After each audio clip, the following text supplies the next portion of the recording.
Identity is not a label, but how you understand yourself. Core question. Why is identity not what others call you, but how you see yourself? We've always been surrounded by various labels. Studenti, figlia, amico, dipendenti. Each word tells you, this is who you are. But sometimes while you're busy playing a role, you forget you can define yourself. Identity is not given by others. It's how you see yourself. When you realize you're not just a role, but an evolving consciousness, that's the moment you reclaim yourself. What others call you doesn't matter. What counts is how you understand who you are. Culture is not tradition, but your everyday choices. Core question. Why is culture not about the past, but about how you live today? When we think of culture, we picture ancient buildings, traditional holidays, ethnic costumes. But culture is much closer than that. It's in your daily life. What you eat, who you talk to, how you respond to others. Culture isn't just about where you come from. It's how you live. Culture is not in textbooks. It's in every choice you make. How you live is how the world continues. Identity changes, but it's not wandering. Core question. Why is true growth about letting identity grow, not vanish? Some say identity is fluid. Sounds like everything can change, as if there are no roots and no direction. But true fluidity isn't wandering, it's growing. Identity is like a tree. Roots deep in memory, language and land, branches extending in all directions. When you leave home, learn a new language, meet new people, you don't become someone else. You become more complete. Identity isn't meant to be fixed, nor lost. It should grow like a tree, in the wind, but always with roots. What you like is your hidden cultural code. Core question. Why do preferences reveal more about your cultural structure than your origins? You might think your cultural identity comes from where you're from, but it's actually hidden in what you like.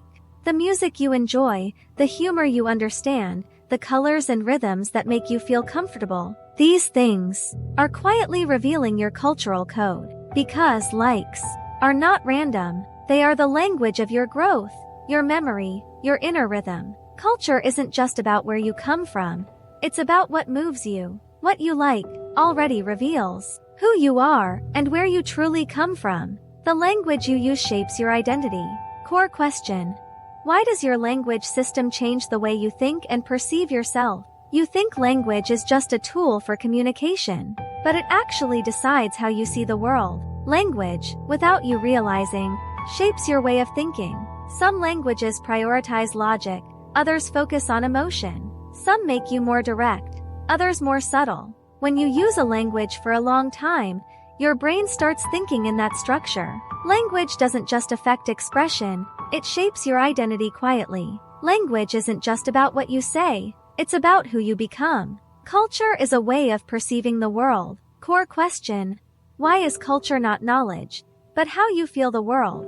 Many think culture is just knowledge, as if reading books, knowing history, visiting exhibitions, means you're cultured.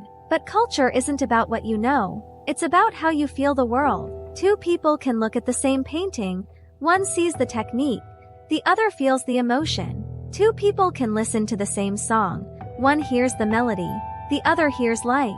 That's the difference of culture. It's not about knowledge, it's about how you perceive. Culture isn't about memorizing things, it's about how you look at the world. Those who feel, truly understand culture. Identity is built from the details you stick to. Core question. Why are your choices in small things more authentic than big statements? We often think identity comes from big decisions, from what you say, the choices you make. But actually, the real you is hidden in the details.